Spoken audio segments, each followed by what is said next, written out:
Hi, good day. My name is Wayne Modest, and I'm head of the Research Center for Material Culture here at the National Museum of World Cultures. And our museum comprises three what we call ethnographic museums.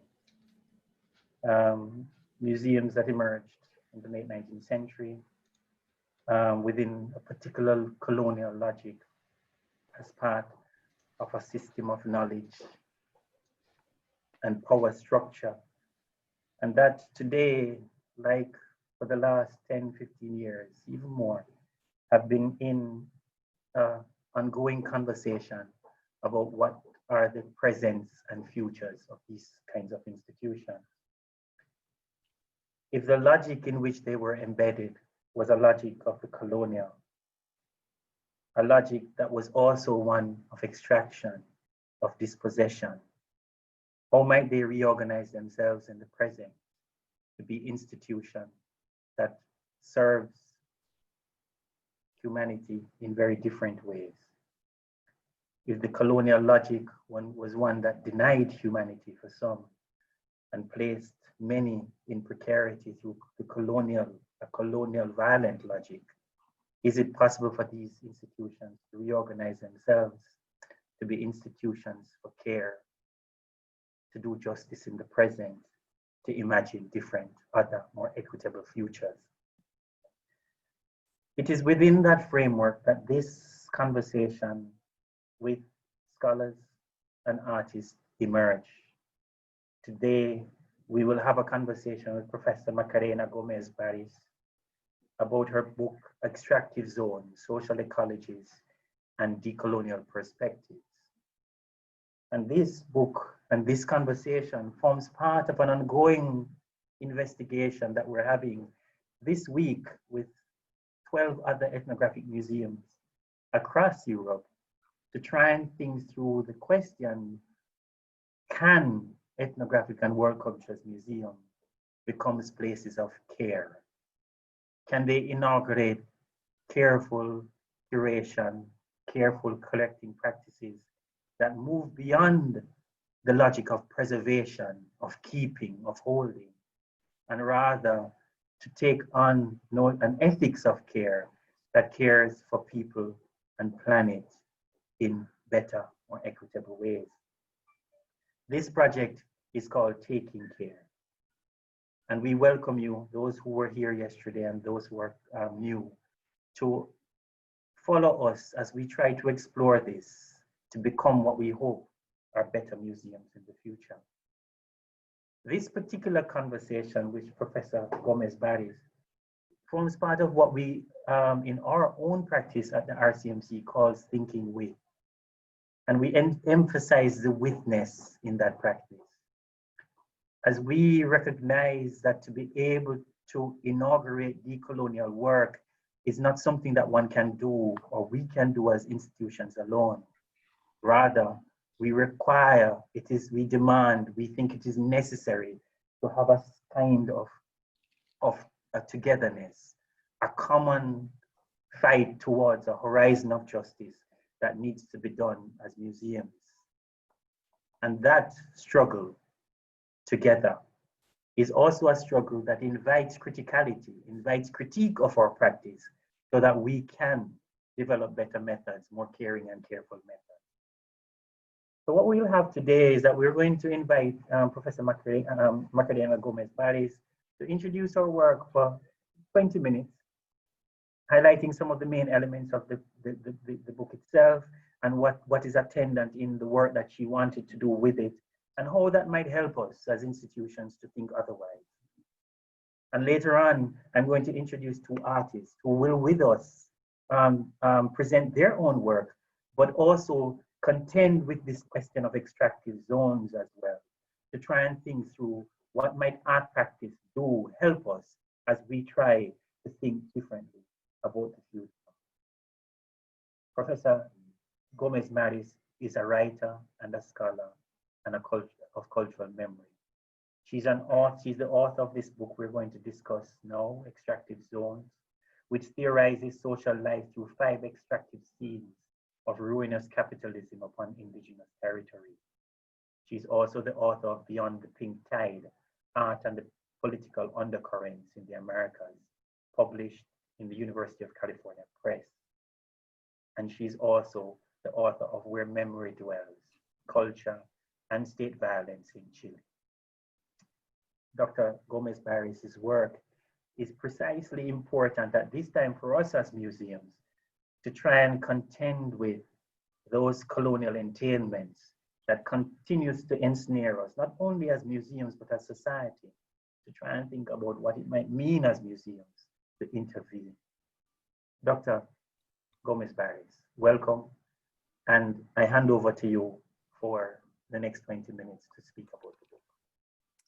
Wonderful. Thank you so much, Wayne. And I very much appreciate the invitation to be here. It's exciting to think about how to decolonize a museum.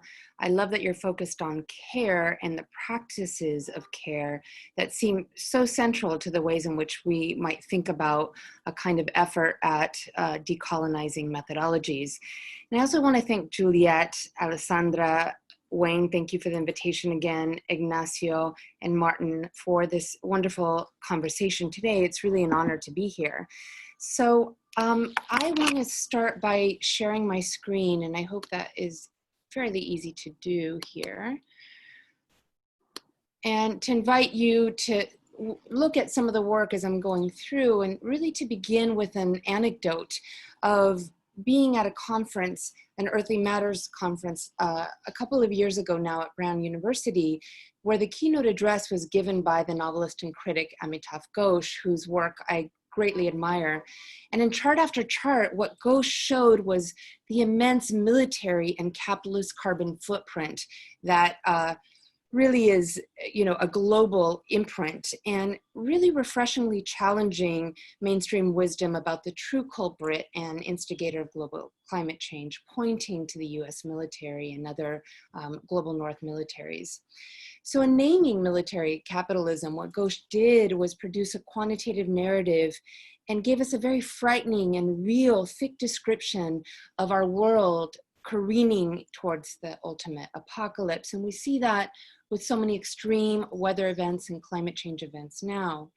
There was a packed room of maybe 300 people, and I got up the nerve to ask him what was potentially an obvious question about literature and cultural production and the ways we might turn the tide of the era he calls the Great Derangement, which I think is a very important term because there continues to be an era of great derangement against scientific logics that show otherwise, right? Instead, I asked the question, what are the modes that already exist for us? What are the spaces that can actually address the ruinous conditions of capitalism and raise the possibility of decolonial futures? And this, of course, is a question that Wayne posed so beautifully in the opening of our time today.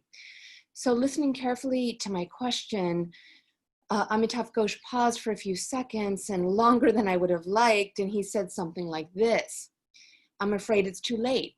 We're barreling forward already to that future.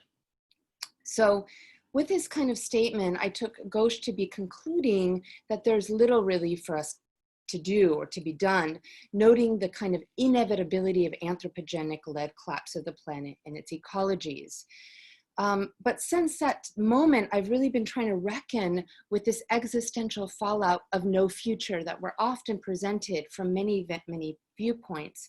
And I think it's a very heady thought trail, and it led me to Lee Edelman's work on the death drive and Freud and the idea of no future in queer theory, but also to a kind of universal existential nihilism that I think we're facing today in the face of all of these brutal authoritarianisms that are resurging. Also, it seems to me that this kind of pessimism or nihilism, like the Western Museum itself, right, like Western museum culture, actually disappears the native, disappears indigenous peoples, disappears the contribution of the Afro diaspora. In particular, it disappears native technologies and the forms of living with apocalypse that have occurred and taken place for more than 500 years. So really, from the perspective of thinking with the areas I study, the communities I study with, the artists I study alongside and work with, to me, this totalizing view of no future is actually its own extractive episteme. And this actually motivated one of my research questions in the extractive zone.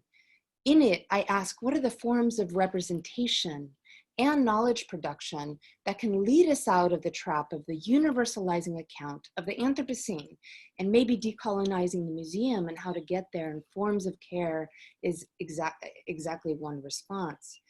For me, I find answers to this question by looking at indigenous critique and movements, environmental testimonials, listening to people on the ground, transversal activisms, or those forms of activisms that mediate all kinds of power from horizontal to vertical power, anarcho-feminist indigenous approaches, and decolonial queer or queer methodologies, or queer femme methodologies that we'll talk about later and I'll mention a little bit today. And also minor viewpoints, and those from Afro-descendant peoples and anti-colonial viewpoints, and those that are writing against the binary of the human and non-human.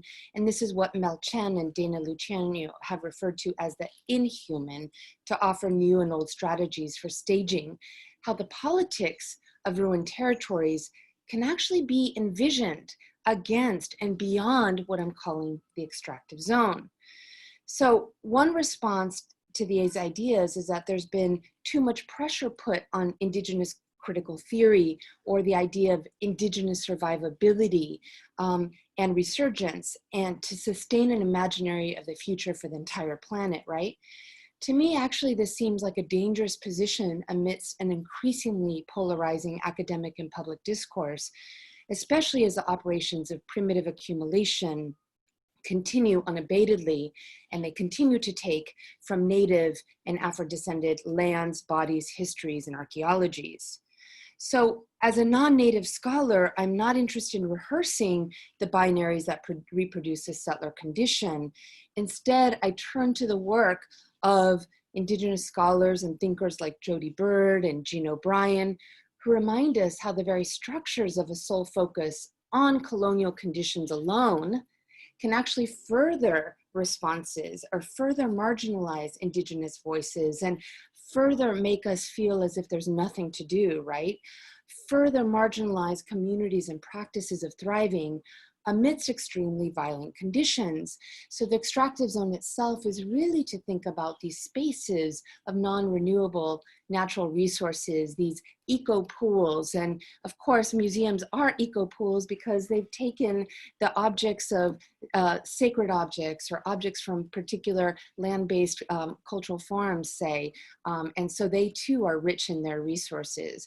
It also references military violence, forms of cultural appropriation, and representational formats of extraction. But I'm also trying to center the importance here of territorial adjacency, of thinking about land and water defense. So the extractive zone was one entry to how I thought about that. And when I was done with that book that took 8 years of research and 10 years by the time it was complete, I had more to say on this question of adjacency and how we might form networks of solidarity between those on the ground in territories of struggle, artists who are in strong conversation with this logic of interdependence rather than dependence and extraction, and forms of political undercurrents that I thought were necessary to raise. My work has tried to wade this muddy water of extractivism and to bring forward someone like Kehaulani Kenawi, who describes indigenous endurance rather than our absolute obliteration. So I think this is different from focusing on the cultures of disappearance that are so central to the museum logic, right?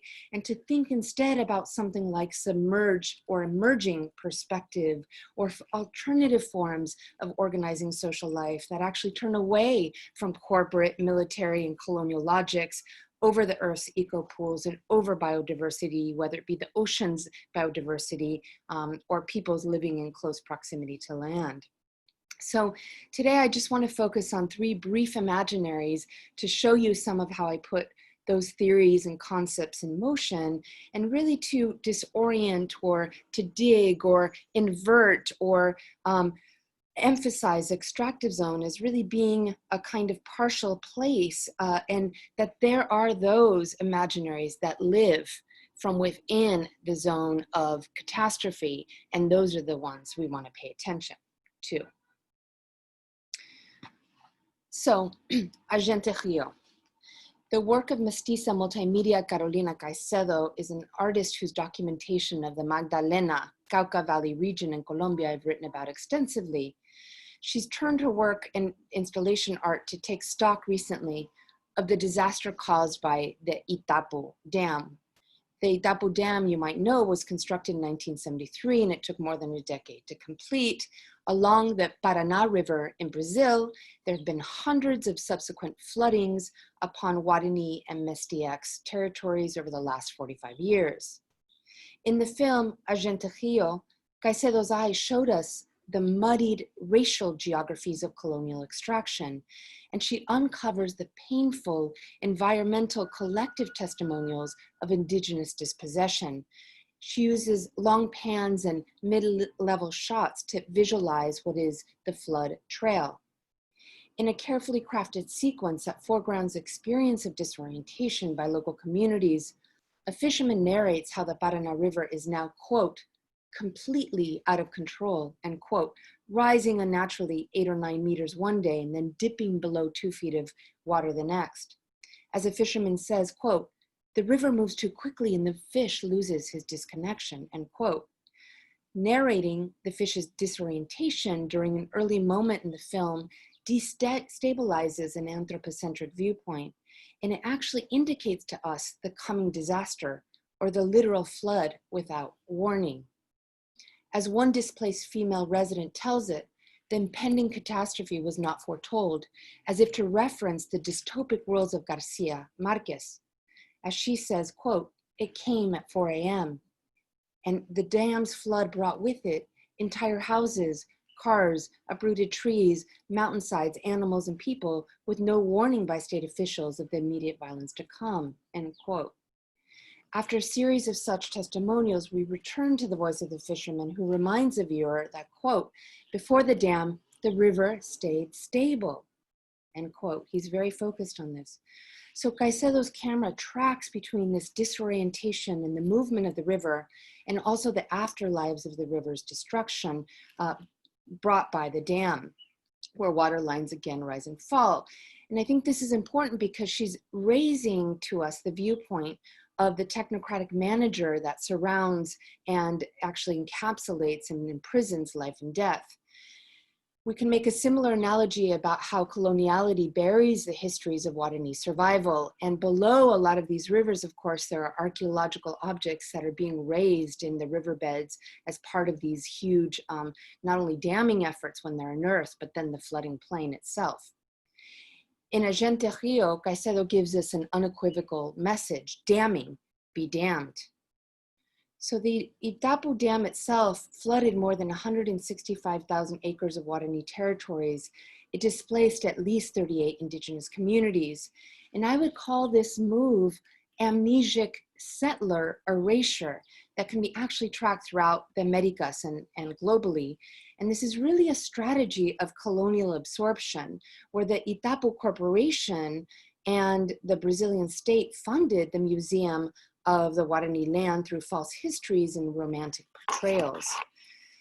The museum itself, the Guarani Museum that's located along this site, is actually a form of monoculture. We might think about that museum actually reduces very rich, heterogeneous cultural production into monoculture. And it reductively actually celebrates indigenous culture, and it points to wildlife reserves and trails with bird life, pointing away from the ongoing survival of indigenous communities. Part of this amnesia, I would argue, works by hiding the history of Spanish and Portuguese mission systems and the 1750 Madrid Treaty that documented the rationale for the removal of Guarani peoples from growing mission economies. And of course, this displaced hundreds of thousands of indigenous peoples. So maybe one response to Wayne's opening question is also to think what we write back in alongside these romantic portrayals, or to decolonize those portrayals and think about these longer arcs of colonial dispossession. It turns out that the dialectic of memory and indigenous disappearance also shows up in the filmic work of Cecilia Vicuña's 2012 experimental documentary entitled Con Con. The film is really 12 films, and it's a composite, and I wrote about it for an art catalog recent retrospective in New Orleans. Now everyone wants to show the work of Cecilia Vicuña, but she had been doing that work for 40, 50 years, and no one paid attention to her delicate weaving of social ecologies and indigenous histories of disappearance and resurgence. In this particular work, Con Con, she situates herself in the ebb and flow of a tide in a kind of edge play, and she draws the viewer's eye to that generative transitional space between the land and the sea. It seems important to make explicit that this transitional space, places like ecotones or sea edges, continental breakage points, islands, archipelagos, aquapelagos, these are all very enlivened geographies of extractive capitalism, and they're places that are situated in the dialectics between life and its conversion to death. But part of the work of someone like Vicuña is to actually retrain our viewpoint, to retrain the epistemological violence of our vision that reduces life systems to commodities, or maybe the colonial museum viewpoint that reduces objects, right, to commodification, things or thingification. This is what I think about as an extractive view, so how to work against an extractive view. What Vicuña does to do this is she offers us a sonic and a visual embodied homage to the Pacific Ocean and to the fragile microecologies along the Concon beach that reside within Chile's northern Central Valley. By orienting this way to the sea, Vicuña calls attention to the nation's long coastline, almost an island situated between the Pacific Ocean and the Andes Mountain. She also draws our attention away from the suction cup trans-Pacific, Canadian, US, European, Chinese, and Japanese fleets that have all but eliminated sea life in the area, converting the Pacific into a gigantic extractive zone. So one of the things I'm pointing to then is how to make life systems and heterogeneous forms of life central, biodiverse against monoculture as central to the work that we do and the curatorial perspective. Here, her directorial eye actually focuses on a smaller edge-based work, an edge-based smaller scale rather than a monumental scale. She also looks at partial bodily compositions and hardly deviates in the range from closely cropped to medium level shots. There's also close-up views that reveal the plasticity and refuse in the sand. She's not writing that out, but actually thinking of refuse as part of her work. So Vicuña's ineffable ability here is to rework indestructible materials where the toxic is reshaped into her world of play. In the opening scene to Con Con, Vicuña stunningly narrates, quote, "Since childhood, I played on these beaches. One day, I felt the sea sense me. In this instance, I knew the body and the sea dialogued in a language I needed to hear," end quote.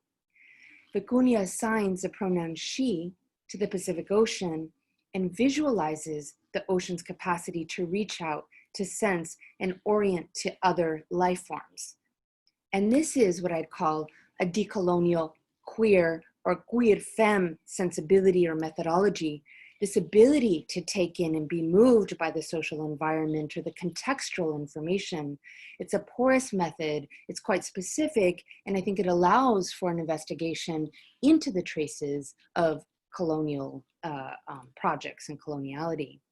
In the statement, quote, "I felt the sea sense me," end quote, the decolonial queer method moves in the interactivity between Vicuña and the Pacific Ocean body, and she scrambles the normativity of capitalism's flow and thingification of the sea. Vicuña's edge play takes place on the beach in close proximity to where the Aconcagua oil refinery dumps the sludge into the Aconcagua River. So it's situated in the polluted cross currents with the oil refinery in the background. And I think this is expanding our imagination of what is to be done. As Christina Sharp put in relationship to Black life, death, and obstacles to breath, these are the industrial global polluted sites that often affect racialized peoples and their histories through coloniality, mucho más, so much more. How Christina Sharp put it is, quote, "These are the sites where material and metaphorical toxicity really come together," end quote. On the soundtrack, what cannot be seen from Vicunia's narration is what is above ground, namely the kind of Aconcagua sacred burial site that underlies this oil refinery. You might know that the Aconcagua Oil Company was also behind the efforts to open up the Minnesota headwaters in the United States upon Ojibwe territories. And Ojibwe peoples have been in open conflict against extractivism since 1880, and there have been several periods of threat and uprising there. So this layering of a kind of complex relay between burials and unearthings and naming and renamings and the circulation of capital as anchored over indigenous death, but also indigenous resurgence, actually forces us to consider our own complicity as non-indigenous peoples. I'm speaking for myself as a settler migrant to the United States.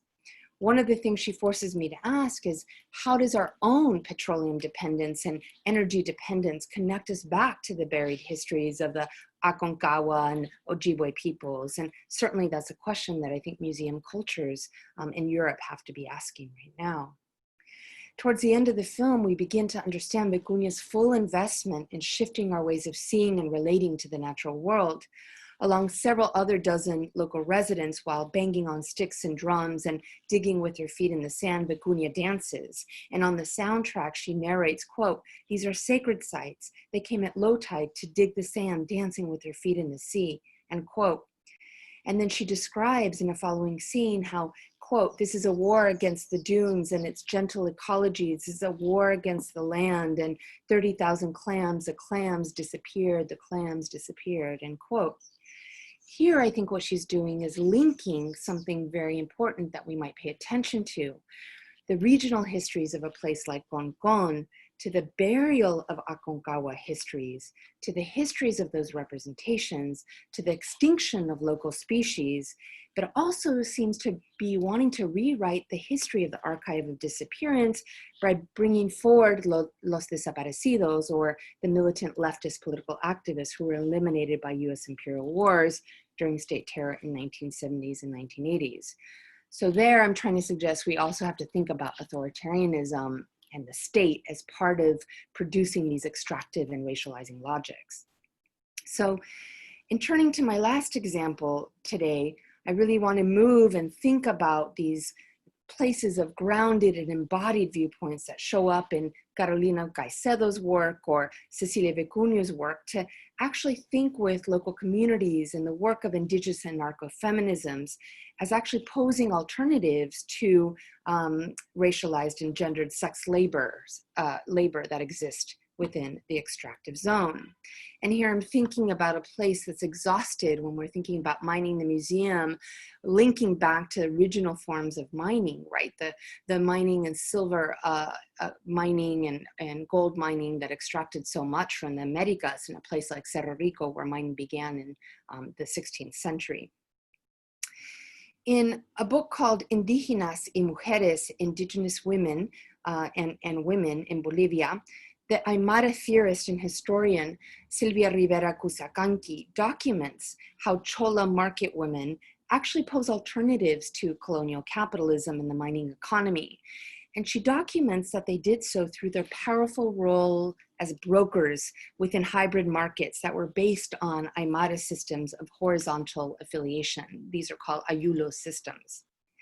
Throughout the 20th century, actually, Cholas challenged middle-class and upper-class feminists by raising issues such as couple violence and the need for a different kind of morality and a defense of free love, a defense of absolute divorce and a rejection of civil marriage.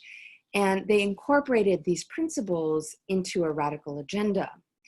And I'm bringing this in because I think that it's important to understand the genealogy in which a lot of these kind of questions are ensconced. cholas challenging the idea of sex being tied to a kind of normative European or criollo family structure and to the idea of one partner.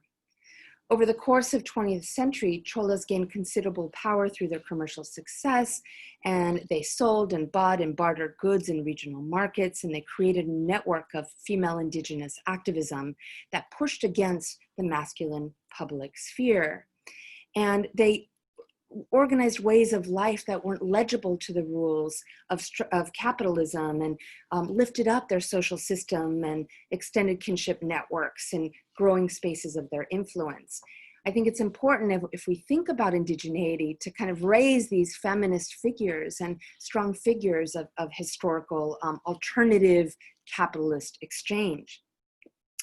June Nash's classic book, We Eat the Mines and the Mines Eat Us, actually raises this question of social reproduction and domestic labor and the slag pile mining work that was done and carried out by women and children that was made invisible first by the state and then by the mining sector itself, and then a third time by the masculinist narrative of revolutionary history that actually writes out housewives and bayiris, or the hunger strikers, that actually are so important to a female indigenous militancy or a different way to think about revolutionary experience.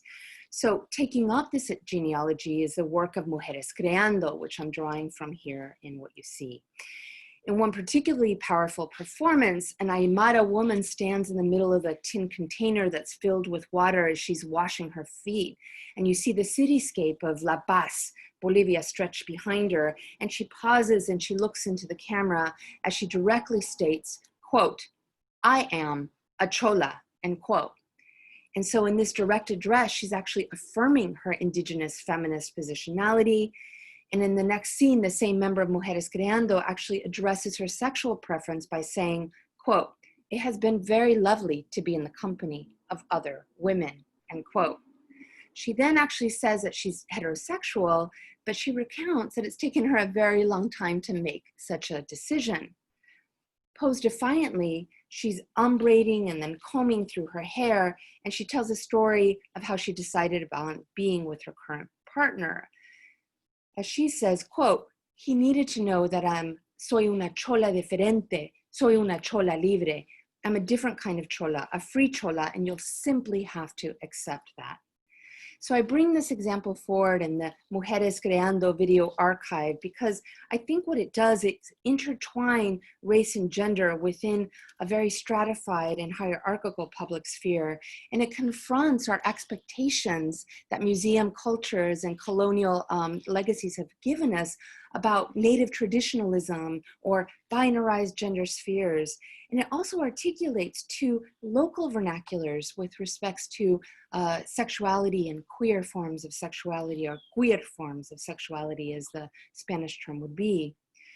As Julieta Paredes, one of the founders of Mujeres Creando, described it, the work emerged in a time of neoliberal transition when anarcho-feminist performances actually block the reach of US empire and work against, in an anti-colonial vision, against Spanish empire, and move away as well from imported European discourses or US discourses of gay liberation towards this declaration, quote, "I am a different chola, a free chola," and those practices of freedom that I think are so essential. So here, I'm just interested then in charting a kind of path of autonomy and freedom from within the extractive zone that can actually show us something different.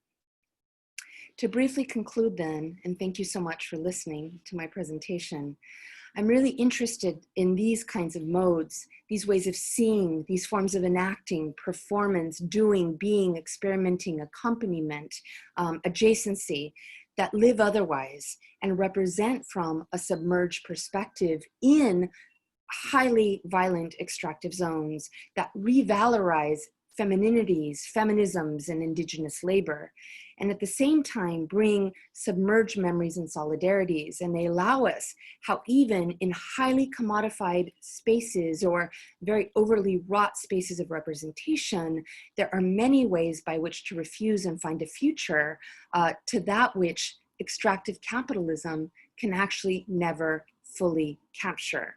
So in the vein of thinking with the idea of critical hope and imagining a space of a future, a decolonial future, to me, I think we should look, listen, learn, and act with these layered forms of mediation that I think have the capacity to invoke gauche again, to really shake us out of our colonial derangement today. So thank you very much.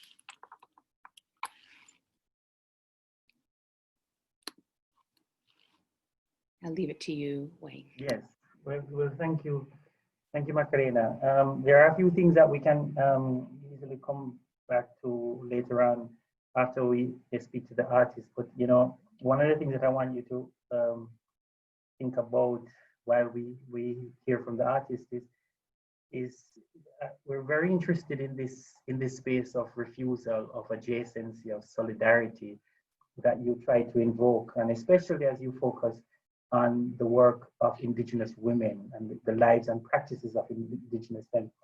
And so I'm interested in what that might mean if we take the museum as that site of that extractive zone, right? Because one of the struggles that we have very often in our kind of context is how do you speak to those kinds of forms of solidarity or refusal or what you call critical hope at the same time, or while not undoing or not taking away from the need to also speak about colonial violence, right? So I remember I was opening an exhibition recently, and a part of the questions that we were asking was, is it possible to think about the hopes, the dreams, the desires, the refusal, the creativity of colonized peoples and foreground that, rather than thinking only through the lens of colonial violence? And to ask the question, for whom is a museum that focuses all the time on colonial violence? And the first person who came in said to me, but where is the violence? Can a museum like ours that is complicit in that colonial train or gaze to be more attendant to those forms of adjacency, solidarity, or forms of critical hope? And what is the relationship between that more hopeful ways of attending to to colonized people's lives, their dreams, in relationship to the violence that colonialism was? So that's one of the things that I want to come back to when we speak later on. How do we attend to Indigenous endurance, as you described it? What some people call resilience, as you described it. And while still making clear that this is an institution, or that we still inhabit a space of capitalist, extractive, colonial economies. I'd love to come back to that later on. And I'm going to also ask you about the work of art and artists in this practice. We want to turn now to one of our someone who has been thinking with us for a while. And we first met him actually in another framework of extractive zones, in another conversation around extraction, because we've been in an ongoing conversation with our dear colleague, Sabine Looning, in a project around the question of mining and minerality and the museum and the questions of the underground.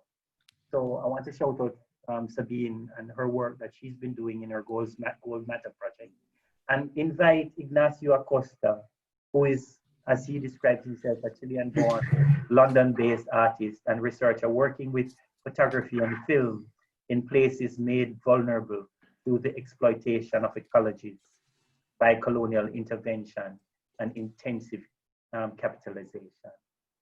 Ignacio, we turn over to you with your presentation, and then we come back to have a discussion later on after Maarten speaks. All right? Great. And thank you. Thank you. Yeah, thank you so much, Wayne, and then Juliet and Alessandra for opening this space for us and for inviting me to share this, my work. I'm very delighted to be in discussion with today, especially with Macarena for her great presentation. I have to say that your writings have been very influential to my work, especially through your book, The Extractive Zone. And I'm very pleased to share this space with you all. In this short presentation, I will try to respond to some of these issues raised by Macarena through sharing some of my work. Actually, some of one of my ongoing questions has been, how do we use photography in a way that acknowledges its colonial past and then does not perpetrate a history of colonization and does not transform in a form of extractivism in itself. So, mirroring Macarena's own words, I attempt to create spaces of interactions and encounter with geographies where histories of colonization have left a deep imprint. Over the last 10 years, I have devoted myself to understanding of sites and landscapes that, although often neglected, are of global significance, places of environmental degradation in South America and Northern Europe. So extractive industries engage in acts of social violence involving theft, removal, and the dispossession of indigenous and non-indigenous peoples. Extractive industrial development disrupts and damages the indigenous cosmological relation to the land, breaking communities and seriously harming the social ecologies in which they operate. They poison the earth, vegetation, water, humans and non-humans. So since my involvement with the Traces of Nitrate project, I have developed a working methodology through extensive fieldwork, investigative analysis, and audiovisual documentation and critical writing. My work raises a series of ethical, strategic, and artistic questions regarding the impact of extractive industrial development and diverse forms of resistance that contest them. My individual research, and it's something that is very important in my work, is developed through vibrant collaborations with artists, historians, political activists, and indigenous peoples. In the case of copper geographies, it's something that I have presented previously at the Center of Research for Material Culture. I explore how the connections between remote sources of extraction in Chile and the centers of global consumption in the UK can be made visible through photographic research practice. So this long-term project documents the journey of copper from raw material through stock market exchange value, melted commodity, capital wealth, and recycled material. From the transformed landscapes of the Atacama Desert through a reimagined journey to Wales and the City of London, this project documents the spaces of circulation, environmental disruption, protest, and trade, and makes visible the return of copper hidden within technological devices to its geographical origins. The project perhaps is more relevant for this conversation because it relates to how do we decolonize research practice in order to turn it in favor of indigenous communities and working with indigenous communities is my project Lita Yagoabda, in which I explore the relationship between drums, a modern contested invention, and drums, and ancient Sami cultural artifacts. So drums permit us to grasp the scale of the landscape by expanding our field of vision. On one hand, drums permit the understanding of the cosmos through the iconic representation of the drumheads. Drums and drums use a central cross that act like a compass. Drums use a mapping software and a central cross to enable pilots to have absolute accuracy in reaching their targets. On the case of the drums, a central cross also shows the shaman the roots to the universe. So my project explores or questions how can we explore the decolonial possibilities of drone technologies as communication and resistance tool against in the fight against the mining project Galak in Norrbotten country, Swedish Sapmi. This research opened path for my practice to explore the relationship between technology and tradition in the context of the Sami culture and to understand the ways in which technology is used for maintaining indigenous cultural and economic livelihood. So in one hand, while drones are used by activists to monitor the negative impact of extractive industries, technology innovations are used in reindeer herding, GPS collars for an anti-climate, helicopters, and snowmobiles support the effective monitoring and tracking of the reindeer. So drones have, for the most part, been associated with notions of vertical control and digital surveillance as weapons of neoliberal expansion and perceived as technology that extends capitalist military forces.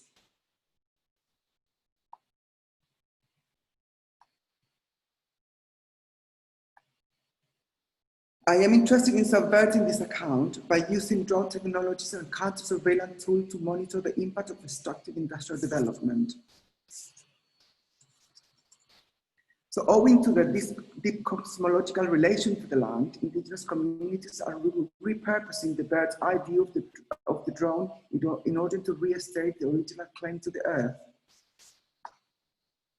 By repurposing the view from above as an indigenous perspective, the drone records the Sami claim to the land and the threat posed by resource extraction, which will make the indigenous land as a source of capital.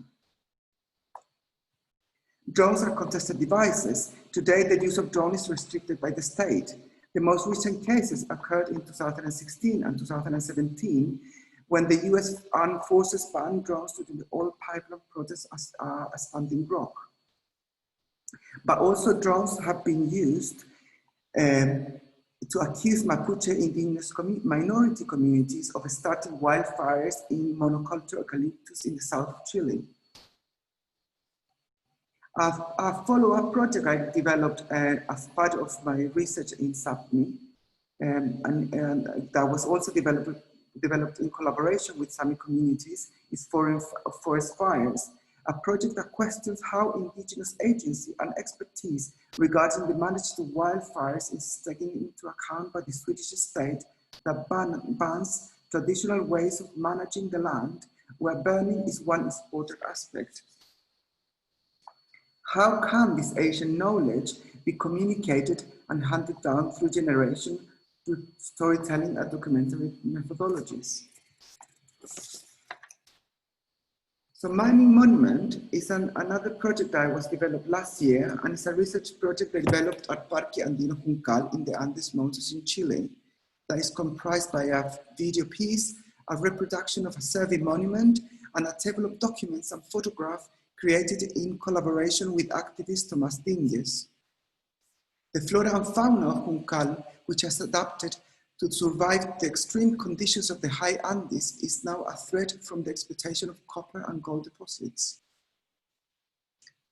The project addresses 26 concrete structures that were built in 2019 at the Parque Andino Juncal to mark the new mining exploration and exploitation concessions. This monolith has transformed this protected area into territory of dispute, torn between conservation and exploitation. The project raises questions regarding the legal framework in Chile through the Código Minero mining code, a law written during the dictatorship that permits the separation of land ownership from the mineral resources below ground level. It departs from the mining logbook, a resistance tool that was created by park rangers to record the movements of miners between January and February 2019.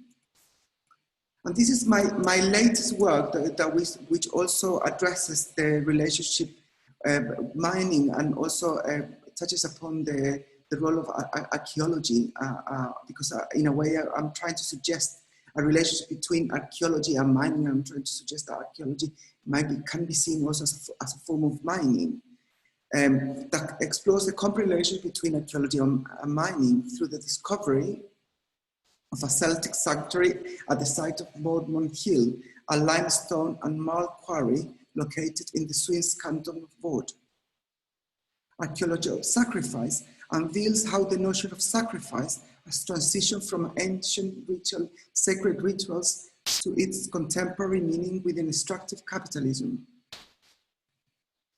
So the evidence suggests that here the cells were living during the 2nd century BCE were experiencing a moment of crisis. Thus they offered to the earth different forms of human and animal bodies as a tools from vessels in exchange and guide them through the catastrophe. While today, sacrifice is mediated by market exchange. So I'm interested in this shift in the notion of sacrifice from the ancient understanding of sacrifice through the contemporary capitalism, in which the well-being of human and non-humans and the environment has been betrayed in favor of economic growth. Sacrifice zones are proliferating and areas deemed more extractable, more exploitable, usually regions under pressure from neoliberal policies. Here, humanity and nature are believed to be expandable and replaceable. And this is also touching about the role of technology. Current the mining industry is taking a growing trend in combining different types of augmented technologies from and beyond robotics, artificial intelligence, and augmented reality. Drones are regarded as mining equipment for their capacity to generate accurate image-based mapping and analytics that produce high-resolution maps, which are deployed to build extractive infrastructure on the ground. So interactive 3D maps and models are created through automated drone flights. They were transforming the efficiency and profitability of the industry. I think there's a great potential of adopting the same technology as the mining industry, but to expose the negative footprints. Thank you very much, Wayne. That's for me.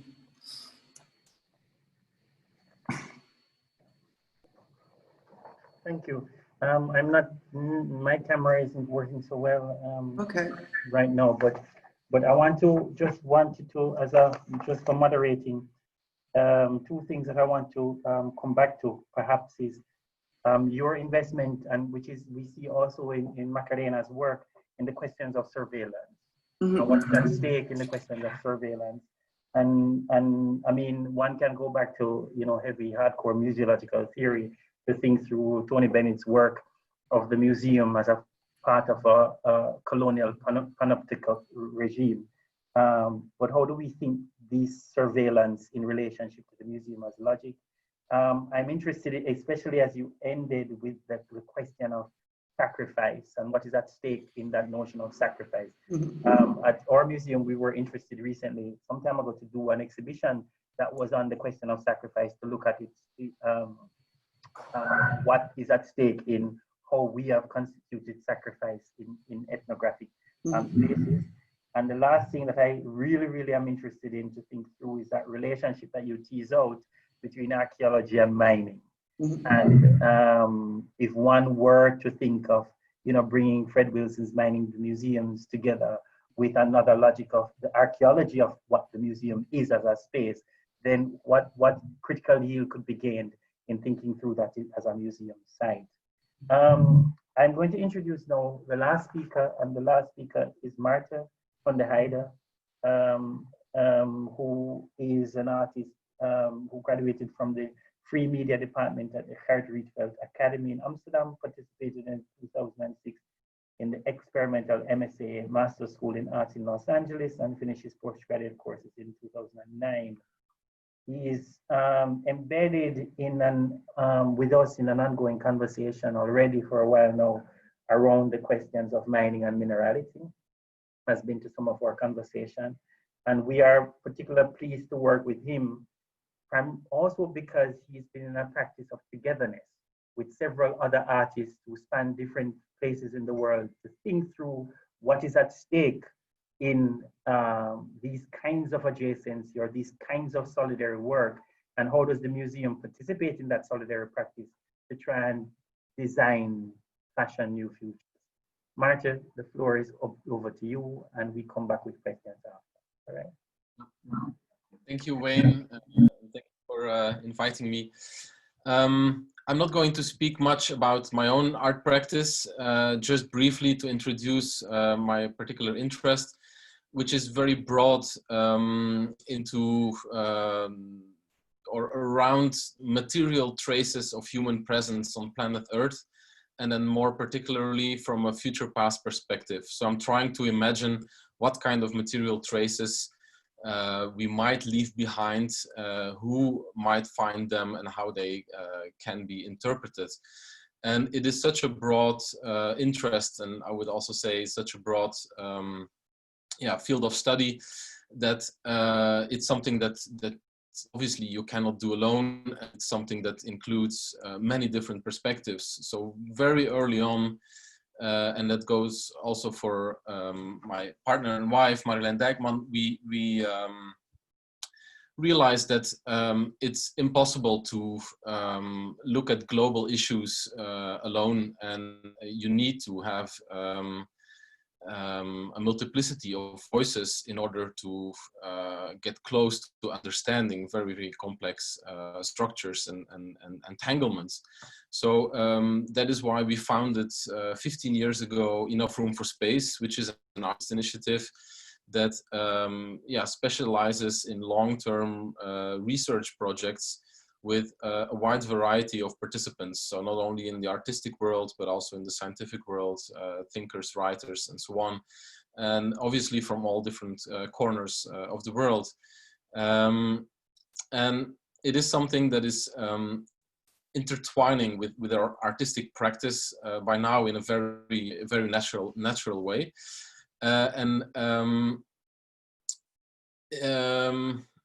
So I'm not going to talk much about my own art practice, but more about a particular project that was started within the framework of Enough Room for Space in 2018, that is called the Institute of Colonial Culture. And it was an initiative made together with Philippe Mikobi from the National Museum in Lubumbashi. And briefly, it is an attempt to start an alternative history writing about the colonial past, and then more specifically about Belgium's colonial past in Congo. And the way to do that is to look at material traces from the colonizers, as it is something that is largely missing, and that connects very much to museology and to questions that were raised before, because most remnants of this period that can be found in Western museums, but also in museums that are situated in Congo, they represent a Western view of African culture, and it is so limiting in a way, so one-dimensional, that the first thing that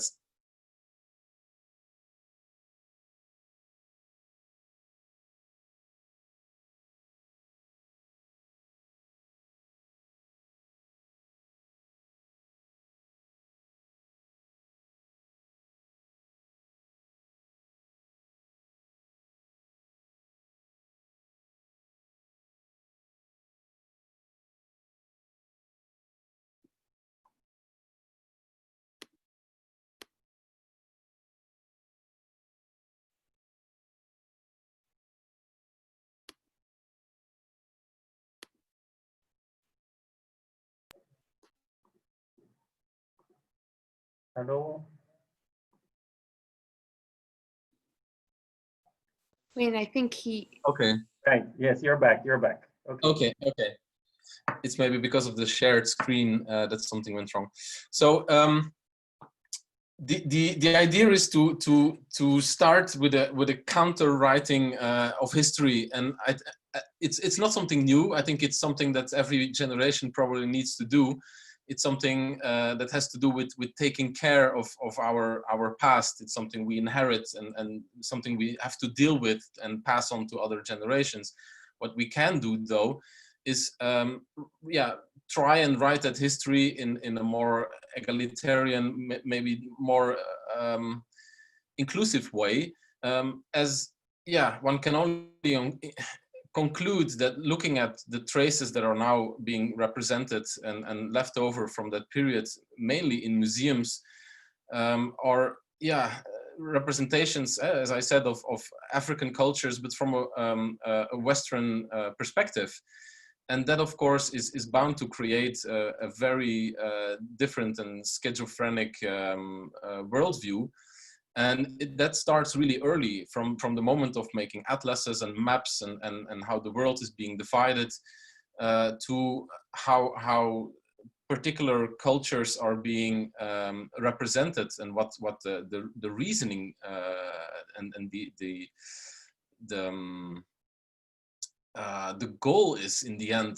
And we talked a little bit before the presentations about objects that represent certain cultures as savage. And so there is a very peculiar section of the Institute of Colonial Culture that has objects that are made in Congo, but that are specifically made badly, and badly in a way that you can say easily, whoa, they clearly don't know how to make a certain sculpture or object, but they were custom made for Western tourist markets, and they had a specific purpose to legitimize the civilization process that was going on. So I would say that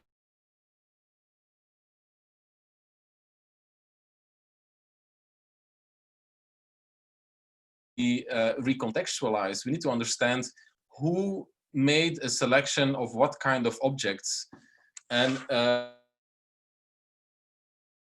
objects there, and what do they tell us. So I think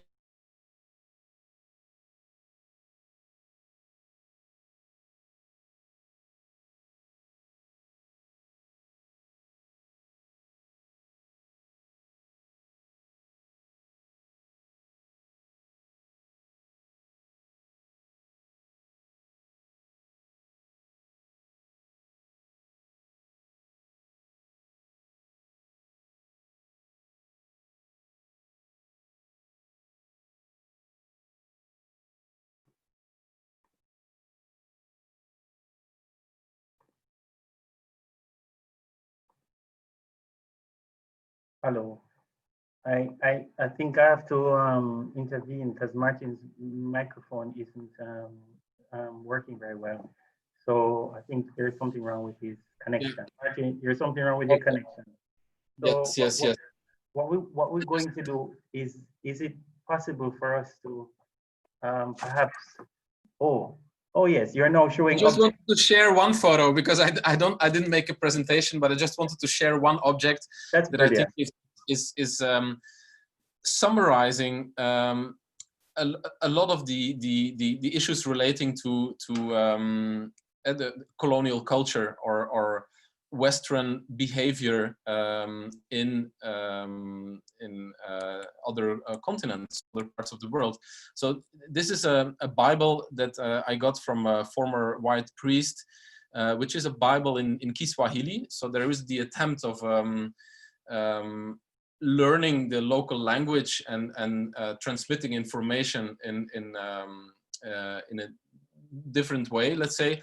But inside there is a 9mm gun that he hid when he was fleeing away from Congo. So you have the violence, and you have religion, but also you have the fear that is inside, and the attempt to hide something, to not reveal everything.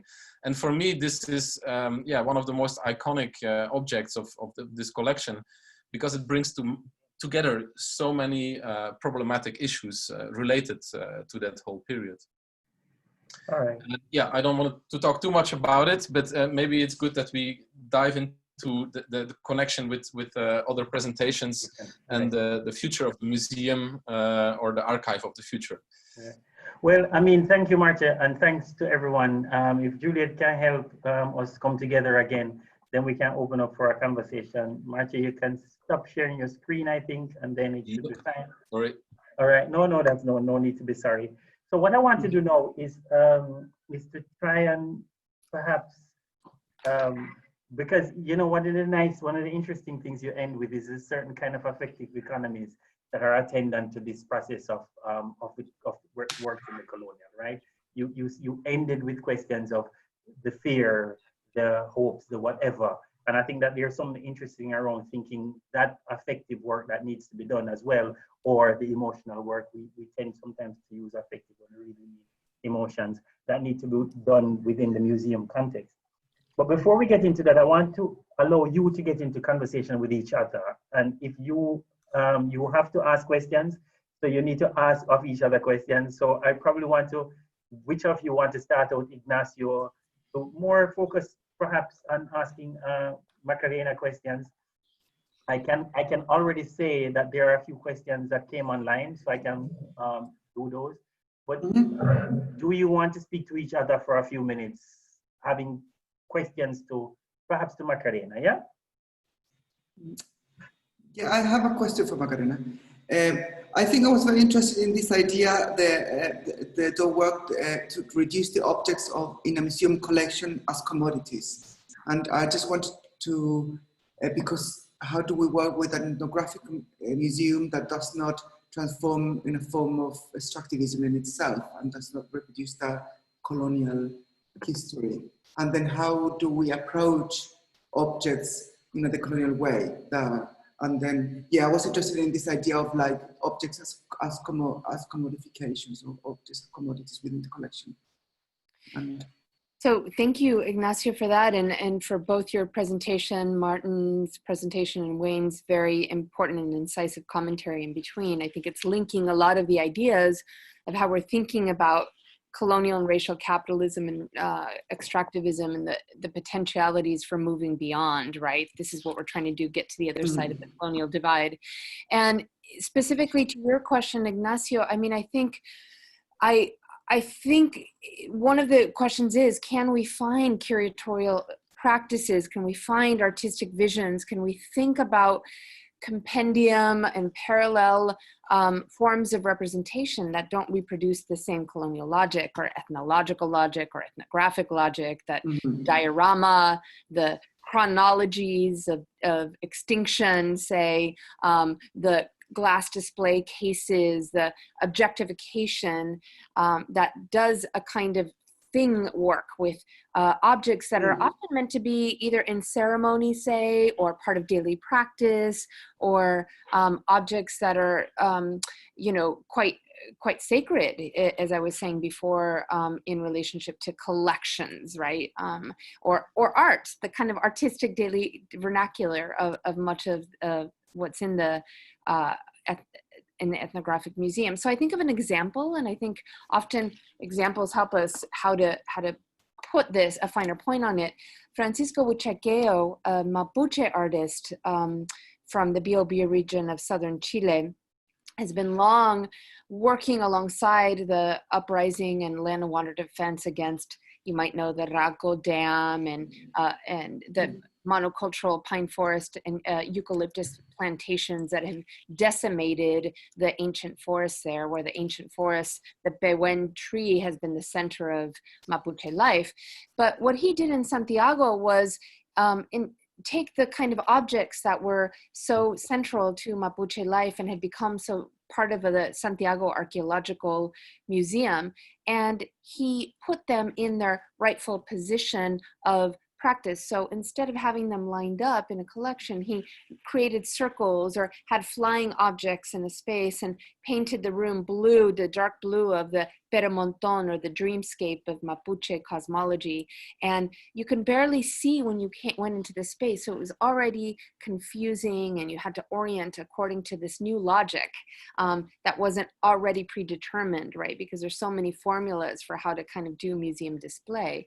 He had videos and multimedia installation of very present day practices. He had information about anti-colonial struggle and politics. And so he had cameras pointing back at the viewer. It's ourselves, right? To say to the museum observer, well, you're looking at me, but we look at you too, and what that kind of counter-colonial gaze does.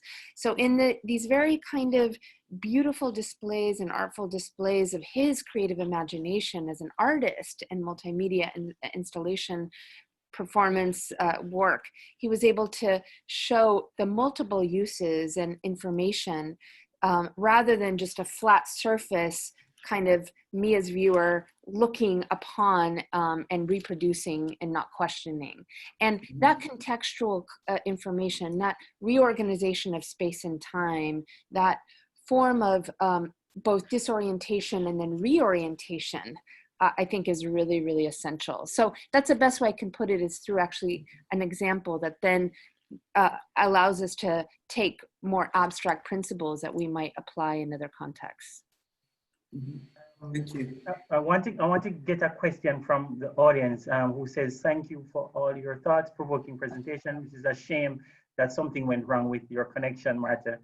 I would be interested in you, Macarena, could expand a bit more your thoughts on museums also being ecopools, they say, and ecopolis, you could also say, nice. Furthermore, I guess the person says, I missed the term you use, amnesic settler something, and you name the term again. It would be good to hear that, the person says. So could you expand on that idea of the museum as an ecopool? I thought of that as we were kind of going along, Wayne, and to respond to some of the concerns, the worries, the careful ways in which you're contextualizing the work, right?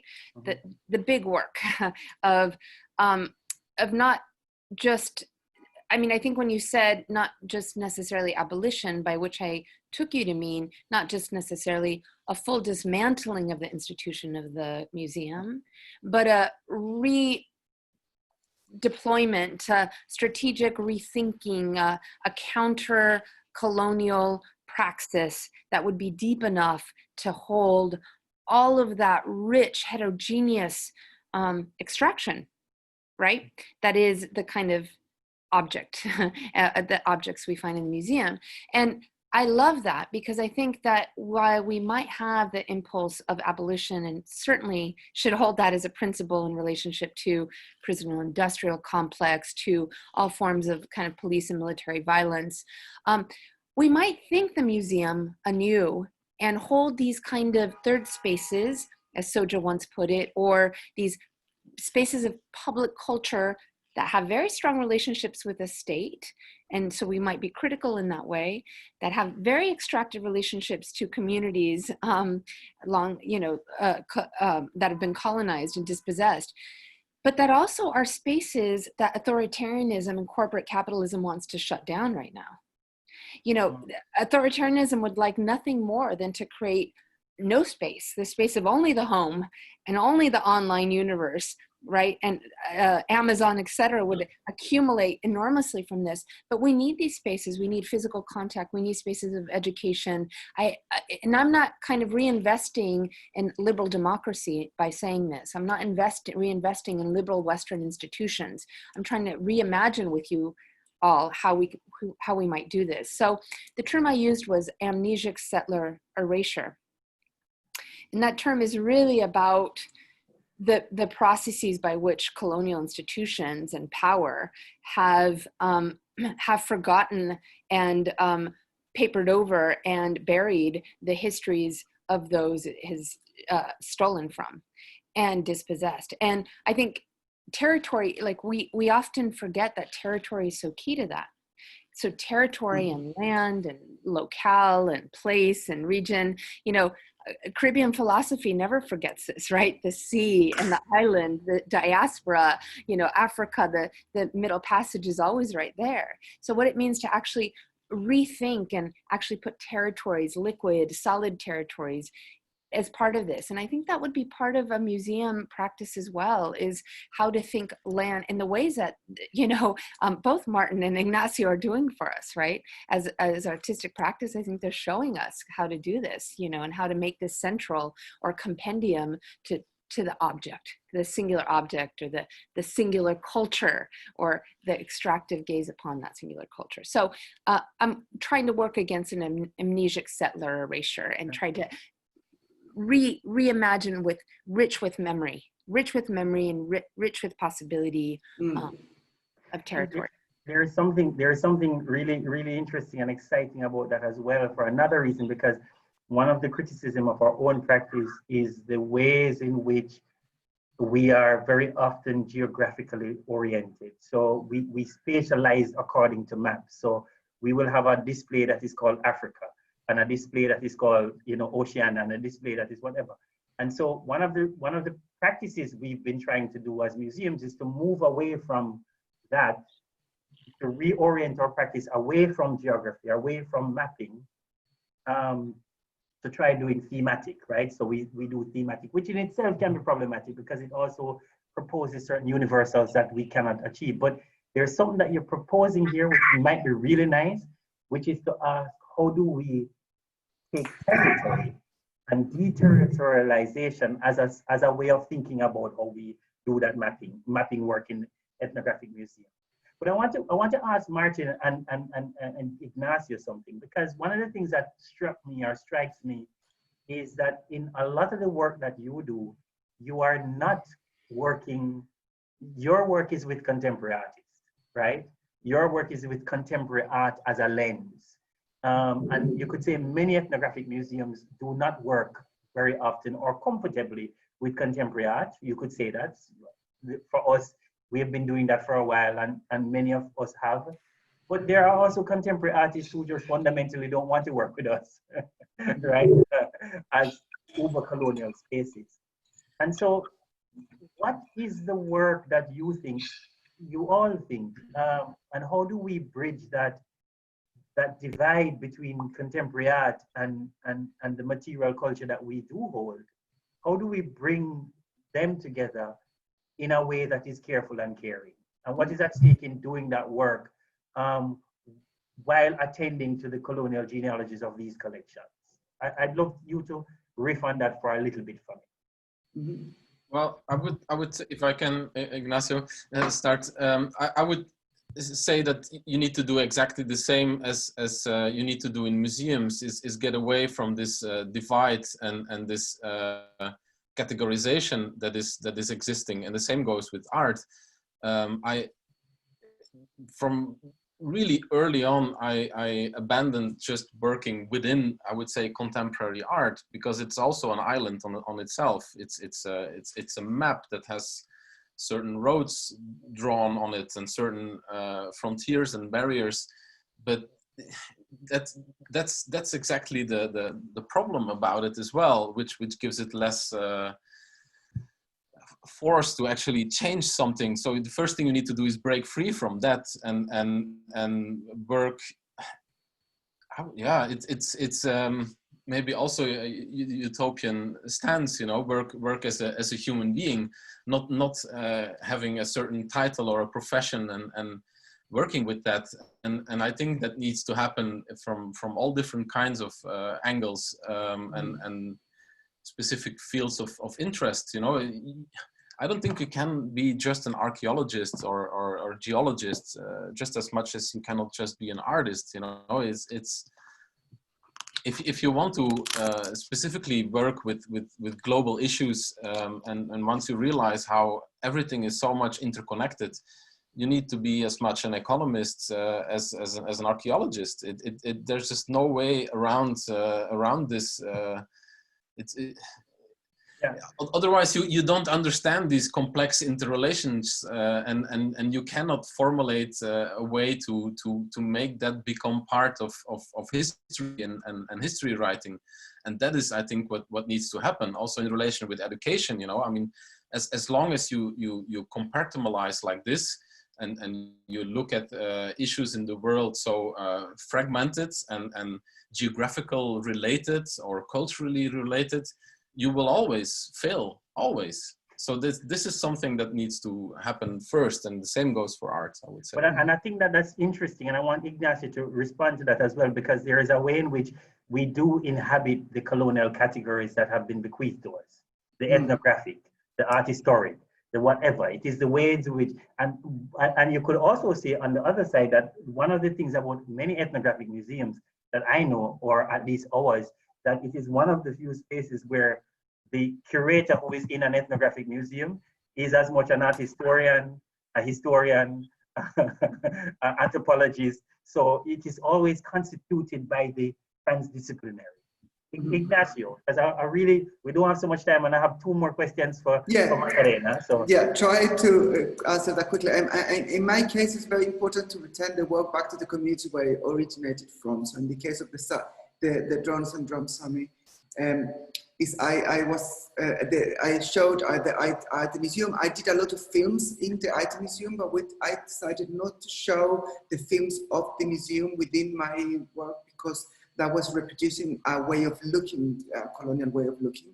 But I did return back to the community, and then I show the work within the IT museum, which is the main Sami museum in Sweden. And then I think then the work stayed as kind of as part of the collection. So it was very important to have the conversation, not actually about the contemporary art, but have the conversation with the communities and what those works and those commentaries of a non-Indigenous persons means for them. And in that case, I had the most rich conversations with some children about how the reindeer move anti-clockwise, and all those very interesting conversations have happened within their communities. And so those categories, I think, in my case, I'm kind of more fluid because I'm interested in returning the work back to the community. And the new work I've been doing with the Archaeology Museum in Lausanne, and I'm doing a commentary about the archaeological field with this notion of, you commented on the notion of sacrifice and the notion of how the institution holds objects that we could perhaps think that they actually should be there in the original place, not in the Archaeology Museum. And how do we work with these objects? Now, Macarena, one of the things that I really love about the work that you're trying to do and you're doing, and in this book as well, is your attention to gender perspective, is your attention to feminism, is your attention to women and Indigenous women. And in a way, one of the things that was at the back of our heads as we tried to write this project on care was to think through Black feminists, Indigenous feminists, feminism, and the questions of care, right? And so I wanted to just ask you to think with us a little bit about what might an attentiveness to feminisms and to especially to Indigenous feminist practice, queer feminist practice, what does that what kind of attention to those kinds of practice, how can that help us to reorganize these institutions that we know hold on? You know, what is the importance of thinking from those perspectives? And that's a big question, I'm sorry. No, please, thank you for the question. Usually that gets written out, and even in my response earlier to one of the wonderful questions that came from the audience, I didn't fully address that. So thank you, Wayne. I mean, I think first I wanted to say to Maarten's point that I do agree with this kind of need to go against disciplinary conquest, you know, this kind of transdisciplinarity, interdisciplinarity, reading across archives, literatures, contexts without losing specificity. So that was a beautiful point. And then Ignacio, I really appreciated your copper work in particular because, you know, the ways in which these minerals and metals are so key to our technologies and our forms of even being able to connect through computers, right? That copper dwells with us in all kinds of bloodied technologies, really, that go back to kind of working communities. So that's really, you're making those kind of commodity connections and interdependencies really visible. But Wayne, to your point, I mean, I think one of the questions is really about how femininity and feminisms are often devalorized in extractive zones. And if we're calling the museum an extractive zone as well, right, these institutions. And I think part of it is understanding who's been at the core of social reproduction and labor practices, and certainly the emergence again of social reproduction theory and an attentiveness to a kind of Marxist feminisms, if you will, that's also thought about through Black Marxism and Cedric Robinson's work in the Black radical tradition, but then thinking with folks like Saidiya, people like Saidiya Hartman and Tina Kant and a host of Black feminist work that's kind of emergent right now. In addition to Native feminisms, I mentioned Keolani's work, Jody Bird's work, there's Mishwana Goman. So much work being produced on this now. And I think one way is actually to write that back in, because we're so often, we talk about practices. So we think about women as doing daily labor, but not as Silvia Rivera Cusicanqui doing the heavy lifting of decolonial theory and providing, it's all heavy lifting, really. There's not, daily labor is also heavy lifting, but doing that kind of intellectual labor of connecting to what I call an Andean radical tradition that she is so formative of a part of. So how kind of female intellectuals even get written out of this project, even though we're providing so many kind of conceptual components to make these connections. I'd also say what I call a decolonial femme perspective. I mentioned it in my talk, a kind of care practice and attentiveness, a willingness to think across rather than discretely, a willingness to think in spaces of fragility and ruin, a willing to do that kind of labor of care and tethering, citational practice, really all these kind of modes that actually bring not attention only to women's bodies, right? A site of extraction, which certainly they are, especially racialized women's bodies, but also that kind of work that's behind powering the extractive zone, right? The brown, Black, female racialized body that's at the center of the extractive zone, somatic labor, intellectual labor, care labor that actually is there. And the work of Regina Galindo, a Guatemalan performance artist, to me, I often cite her work as doing this so beautifully. She's running as a small, brown, mestiza Guatemalan woman in front of a military tank that's chasing her down, and she's barely outpacing it, but she is able to outrun it, and it's in the forest of Castles, which that area of Kassel was the place of Nazi Germany and the fabrication of the weapons industry during fascism. And she's also bringing her own brown body as an indigenous woman, right, who, if we think of the massacres during US empire, during, from the 50s forward to the 90s, 200,000 Mayan Quiche peoples were killed there as part of an extractive logic. So she's bringing all that together in this body in a simple way, barely outpacing this extractive machine, but she is the center of that extractive machine. So I think emphasizing these forms, these imaginaries, these ways that actually put femininity and revalorize queer femininity as well as sensuous knowledges that can actually take us out of this project. There are answers, it's where we look for them. Sorry, that was long-winded, but no, but it wasn't a big question. It was actually because it tied to my next question, and it is something that you probably asked one of the struggling questions that I had opened with, which is, if we take for granted our own embeddedness in the extractive zones, how do we also foreground? Because that is one of the things I take from your book. I take from your book the need to be able to foreground, to attend to think with, to celebrate even these voices that are challenging the extractive zone, and not just to use the museum as a site where their precarity, their violation is happening. Their in a way primitivization is happening, but rather to think otherwise through the museum as a space for those kinds of modes of refusal.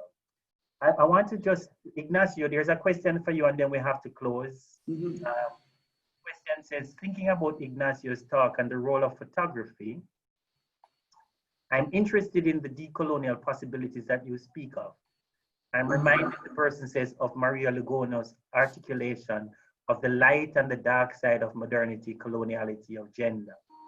Is photography doomed to produce a colonialist spectrality in relation by the documentation of the other as savage? The person asked. Well, yeah, thank you for the questions. That's a really great question. I think it's really important to understand and to acknowledge that the role of photography in the history of colonization. And in that sense, for example, I have been very interested in using photography, not in a way to look to the other person, but also using photography, for example, in this case, as a way of kind of representing what it is to be a contemporary Sami, not to idealize an indigenous community or not to create or not to look at indigenous communities as victims, but actually look at indigenous communities. How do they relate to technology, and how do they use technology as a form of cultural survival? How do we use technology and photographic practice actually to highlight these other new ways of using the technologies? That is a decolonial way of using photography. Not look at them as other, but actually use this as a way of, kind of subverting these colonial traditional forms of photographic practice. Yeah. All right. I want to thank you for that. And I want to thank you all.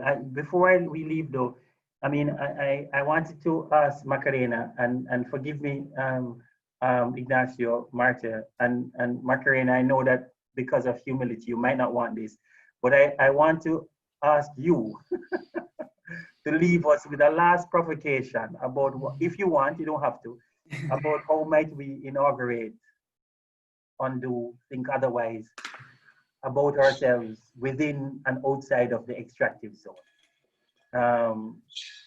Just, you don't have to. If it's too much pressure, then you can tell us later. I would, no, thank you for that. And, you know, it's been such a productive and generative conversation with the three of you. And I think the provocation is so important. And I was just finishing typing to Teresa Dillon, who was asking for a list of references there. So I did my best to provide what I could.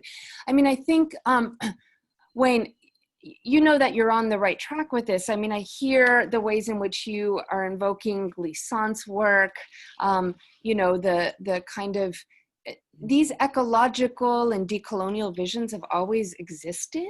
I think that's one thing that I think I want to raise. I think we're not just resurging, you know, they've always existed, but what is it that we do in our daily practice, in our creative praxis, in our artistic imaginations, in our work as intellectual thinkers, curators, you know, I mean, I see these as all kind of horizontal modes of working together in collaboration. And I think they've always existed. So how can we lift it together in the way we have today, right? It's not just about a focus on an individual practice, but really rethinking these webs of interdependence, both inside and outside the institution, inside and outside the ethnographic museum. And decolonizing the ethnographic is not easy because it's the writing of a culture.